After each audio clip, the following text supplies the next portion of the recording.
Hi everybody, David here with VRender. Thanks for taking the time to check out this video.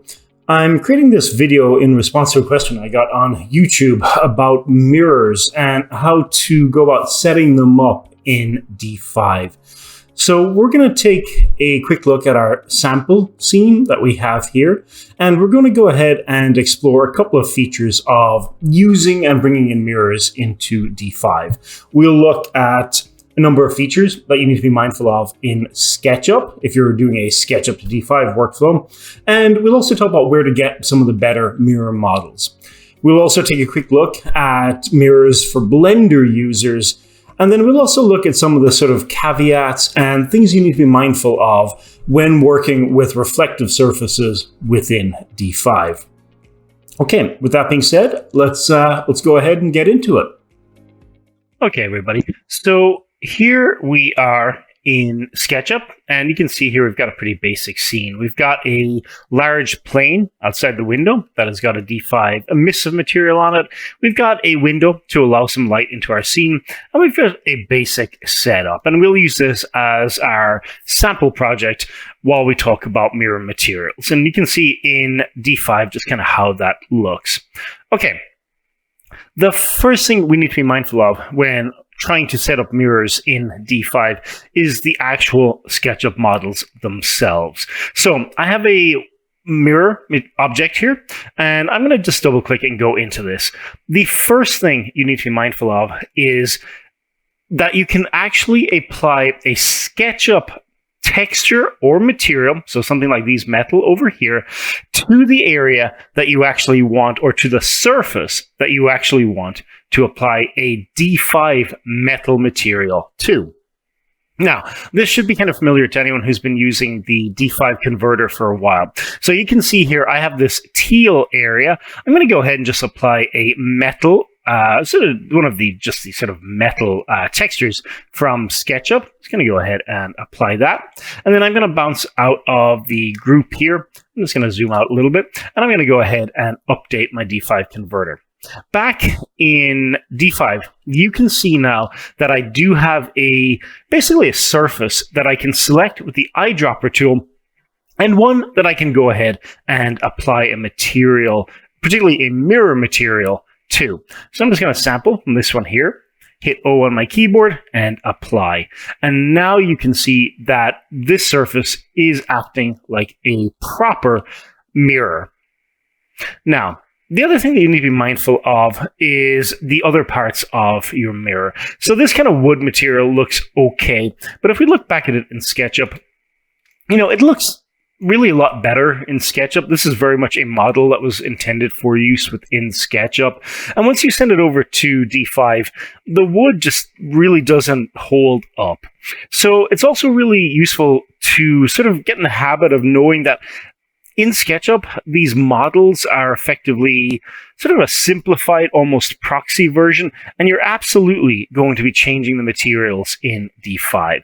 So you could go ahead and just pull up let's go to our materials, and I'm going to grab a wood material. I'm going to go grain. And, you know, if you wanted to keep the same color scheme, you could go ahead and grab this brown cherry wood and just apply it across your model. And automatically, it's just going to look a lot better. Okay, now, the next part when it comes to working with these models in SketchUp is where to get them from. And from this, we're going to bounce over to the warehouse. So if we go ahead and bounce over to the warehouse, I'm going to go ahead and just search for mirror. There we go. And now you can see that you actually get a wide variety of different mirror objects.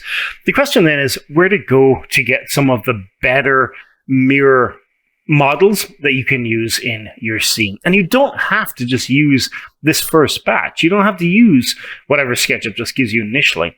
What I recommend to my students is to use either collections or catalogs. Now, collections are going to be SketchUp users who've gone ahead and basically created their own collections of different models. It can be a little bit hit or miss, and there's not as much quality control. So what I recommend doing is going to catalogs, and going to change this from relevance to either likes or popularity. I generally use likes. Now, there are two groups in particular who I found very, very, very useful. The first is this one here, Care, K-A-R-E, SketchUp. And you can see they've got hundreds of different, really fantastic mirror models. Now, if I go ahead and just download one, I'm going to go and bring this in. I'm going to go ahead and just place this on the ground in our scene. And I'm going to do this just kind of over here. And just hit Q, rotate, and just kind of spin this, and I'm going to scale it up. You could do a really good job of this, actually, turning this into sort of a decorative element for one of your scenes. Looks really good. And let's go bounce over to D5. And there we go. We've got our model right here. I think it looks pretty good. You can actually do quite a lot with this, just having it within your scene. Again, you do need to be mindful that you are going to have to change the actual materials on the inside to glass. And one thing to note about this, you do want to make sure that some of these materials on the inside, the actual construction, allows you to edit and alter them. So there we go. I'm going to go ahead and resend that back over. And now, there we go. We should be able to apply a mirror material. That looks really, really good, especially if you put this up on a wall. Now, the other thing, the other group that I use quite a lot is, I'm going to go ahead and do this again, M-I-R-R-O-R. Go catalogs and Modloft Trade. Now, I've used them quite a lot. I really like their models. I've used Modloft decorative elements, and I've used their beds, particularly when I was working a lot in Lumion. I found their models to be very, very good. Either of those will be very, very useful. I'm going to go ahead and download this Norfolk mirror, and we're going to explain one of the other issues you do need to be mindful of. Okay, I'm going to place this mirror here. I think we can get rid of the bird. And so I'm in the bird group, actually. So let me go ahead and just select that. Hit delete. All right. And once I hop out of this group, let's talk about one other thing. And this is to do with how objects in SketchUp are sometimes built by its users. And so if we were to go ahead and click on this, you can see that if I go into the group and keep going into the group, which is kind of the lowest level here, you have to be mindful of how these are actually constructed. Sometimes you'll find SketchUp models with surfaces that have no thickness. Now, in previous software, and less so much D5, you may run into problems with this. So, for example, you could try and put a mirror material on this and find that it doesn't work properly. To get around this, go ahead and hit P on your keyboard to pull up the push-pull tool. And we're going to use what I call the sort of alternative push-pull. And that is by hitting Control. You can see on my cursor, a little plus will appear. What that's going to allow you to do is actually use push-pull, but retain the original geometry. You're adding to the surface of volume. Now, you would do this especially if you're struggling to either have D5 select this, or just because the surface has no thickness, it may not recognize it. So I'm going to go ahead and just send this back over. And there we go. So now you see we should have no problem going ahead and selecting this and applying a mirror material to it. Most 3D programs, SketchUp kind of a little bit less so, but a lot of them generally don't like surfaces that have absolutely no thickness. You just kind of run into potential problems. So if you have problems putting materials on, particularly this mirror material, just be mindful, be careful the surface may not have any thickness. Okay. So that should see you in a pretty good stead if you are coming from SketchUp. Now, in the next section, we're going to talk about Blender users and just talk about one or two things you need to be mindful of. Okay, everybody, here we are in Blender. And many of the same things that we talked about with models from SketchUp also apply here as well. So you can see I've got a mirror model. And what I'm going to do is just pop over to D5, and you can see here, I'm able to select separate parts of our model. Now, in D5, you won't be able to move the individual parts, but you can definitely assign specific materials to them. Now, if you find your model comes over from Blender, and you aren't able to do that. So for example, you apply a mirror material and it actually applies to everything. One thing you can always try and do is to select a face on your model. We're going to go, say, for example, select, and you can try select similar, and you can try different ones of these to try and get the specific parts that you want. I'm going to go by material, and then what you can do is hit P on your keyboard and separate by selection. And now you can see we've got basically broken this model apart. You can also go in and tweak the materials individually so that when you send it to D5, it does recognize them as separate entities. Okay, now the other thing is where to get your models for this. I'm using an iMesh model. I've used them quite a lot, and I've talked about them in a number of videos before. There are plenty of other places that you can get models from as well. For example, you have access to Blender Kit, which is available from the Blender Market, and we can just do a search for mirror.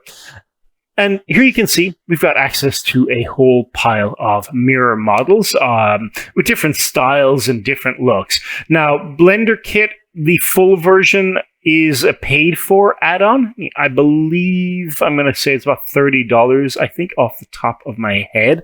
And I do think it is well worth picking up. Now, one other place where you can get really good models is Polyhaven. Okay, so Polyhaven, you can get access to HDRIs, textures, and models. But what's really, really great about Polyhaven is if you go to their website and you go ahead and just click on one of their tabs here, you can also see the Get Our add-on. So you can go ahead and click on this, and it will open up a link to the Blender Market, where you can go ahead and purchase the Polyhaven Asset Browser for about $30. Now, this will go ahead and give you pretty much access to all of their HDRIs, which a lot of us already use in D5 and in other software. We use Polyhaven a lot, but it'll also give you access to their models and their texture library all within D5. I think it's a really, really good investment, and it's probably going to be my next investment in terms of access to model libraries. I think it's really, really cool. Now, there is one more thing you need to be mindful of when working with mirrors in really Blender to D5. And I'm going to go ahead and click on this mirror here, and there we go. It's gone ahead and brought that in. I'm going to just go ahead and just rotate that using the gizmo, and I'm going to select both of these, and just there we go. Okay, and the next thing you want to be mindful of is material structure, and more specifically, the actual shading setup within Blender. So if we go over here and we click on kind of either of these models, you can kind of see, like, particularly with the iMesh model, this is a, you know, I'm not going to say it's a complicated nodal structure. It is a nodal structure. I'm still trying to figure out exactly how the D5 converter, like how it makes sense of this kind of this node basement approach to materials. I would just kind of work off the basis right now that even though you've got an object maybe set up within Blender, that there's a good chance that the materials will not translate to D5. And you could also say, even if they do, you're going to want to change them out anyway. You know, they're not the same program. You know, I think if you're going to bring models over into D5, like this really lovely iMesh model here, I'm still going to go ahead and change the materials to what I want them to be. But just be mindful of that. The D5 converter does a really, really great job with geometry. I'm still looking at some of the quirks that come with sending over materials. So just something to be mindful of.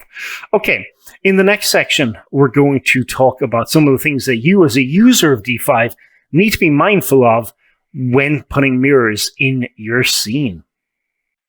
Okay, everybody.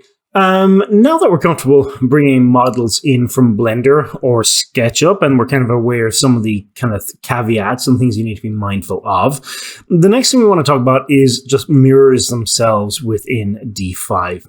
And so because D5 is effectively a sort of pseudo offline ray tracer mixed with kind of the accessibility of an online renderer. You have to be mindful that what you see is effectively what you get. So an example of that, a perfect example, is this sphere right here. Now, you can see this has got a mirror material assigned to it, and it's looking really, really good. I'm literally picking up things that are in the room, in the back of the room, and I'm picking up the wood from the table, the wicker from the wicker basket.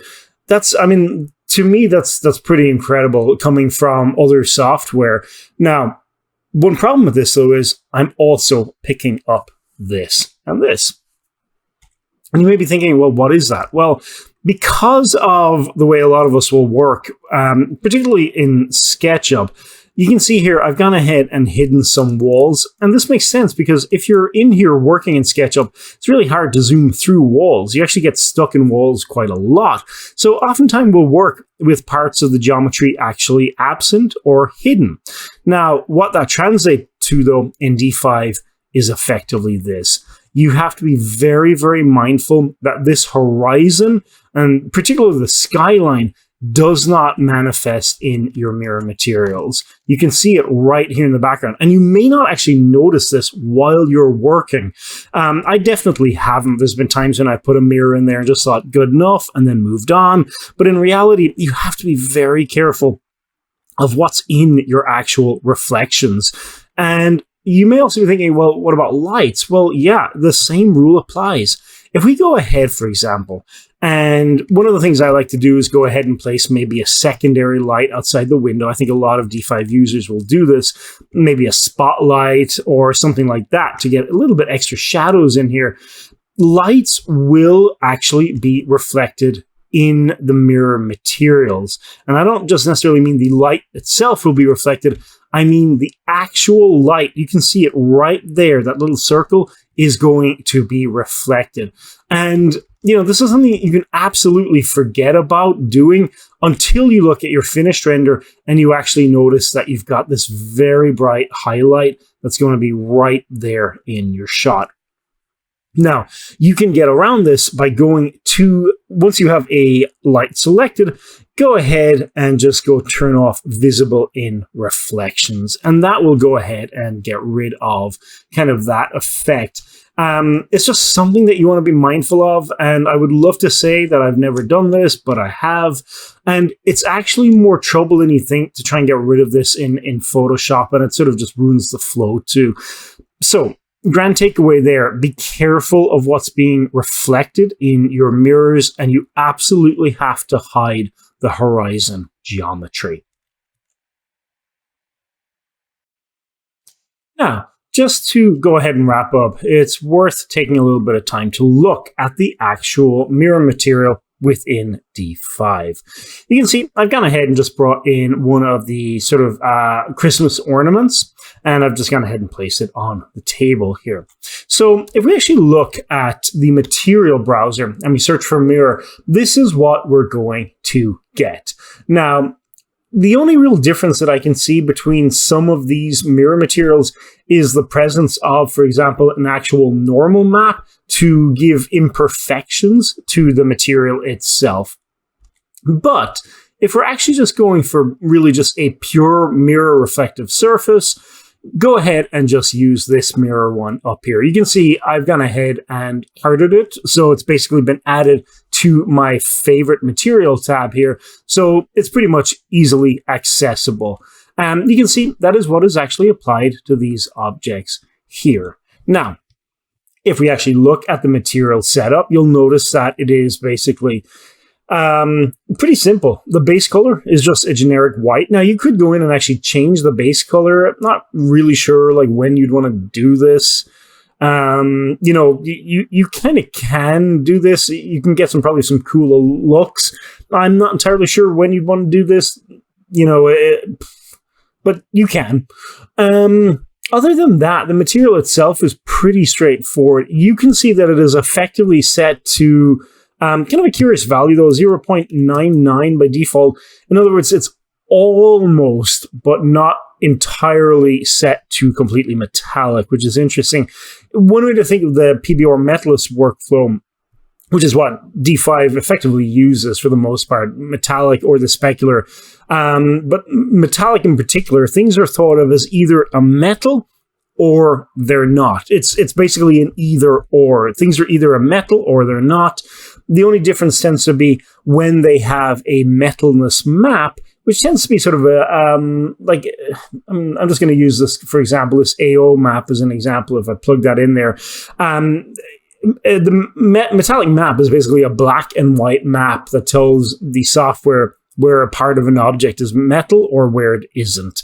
And so you can kind of see what's happening when I just plugged in that random AO map, which is also sort of it's a black and white grayscale map, but it is comprised of black and white, and you can kind of see the difference here. The map is basically telling D5 what's metallic and what isn't. Now, it is curious to me that it seems the default is set to 99 instead of 100. I'm not sure what the reasoning for that is. It doesn't make a huge amount of difference, not that I can see, at least in the default material, because curiously, if we do go to the model and we look for a mirror, yeah, let's go ahead and just bring in, this mirror model right here. Let me go ahead and just download this little fella. Actually, let's do this nice black frame. I do like this one. And we just go ahead and place that and we spin it. There we go. And just move it off the surface really quickly, just so we can kind of get access to it. And if I was to go ahead and hit the eyedropper and grab this, now what's really interesting to me is here it is set to fully metallic 1.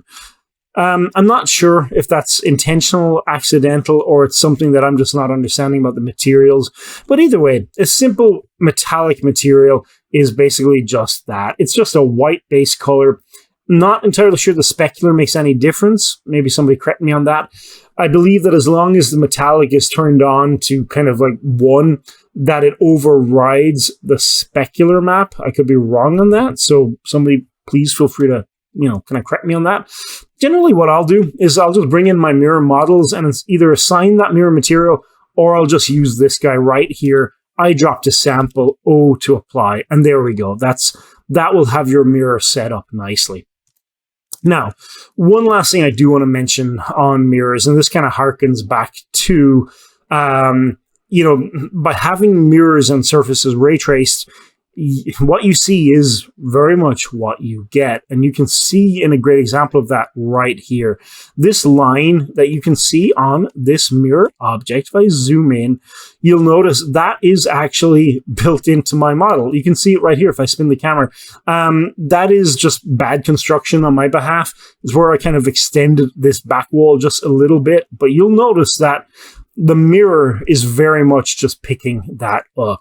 You'll also notice that if you, like me, you come from other software like Lumion or Twinmotion, we tend to think in terms of things like reflection planes or reflection probes. There are none of those in D5 whatsoever. What you see reflected is, for the most part, going to be an accurate depiction of how your scene is built. And you can see my back wall area back here, it's really dark. And again, if I spin back around, it's because there is no lighting in the scene. Now, I say that because we do have a tendency to focus, and I've emphasized this to my students as well, only care about what the camera shows or what the camera sees. D5 won't necessarily let you do that because these mirror materials will pick up a lot of the problems. So, a good way to get around this is when you're constructing your scene. I just initially built one window, but you're better off building your scene with realistic light in mind. In other words, you wouldn't get a room that is built like this that just has really one window right here. You'd have multiple light sources coming in and out, and you'd have actually multiple light sources within the actual scene itself. Okay, with that being said, I'm going to go ahead and leave it there for today. If you made it to the end of the video, thank you so much for watching, and I hope to see you in the next video. Cheers.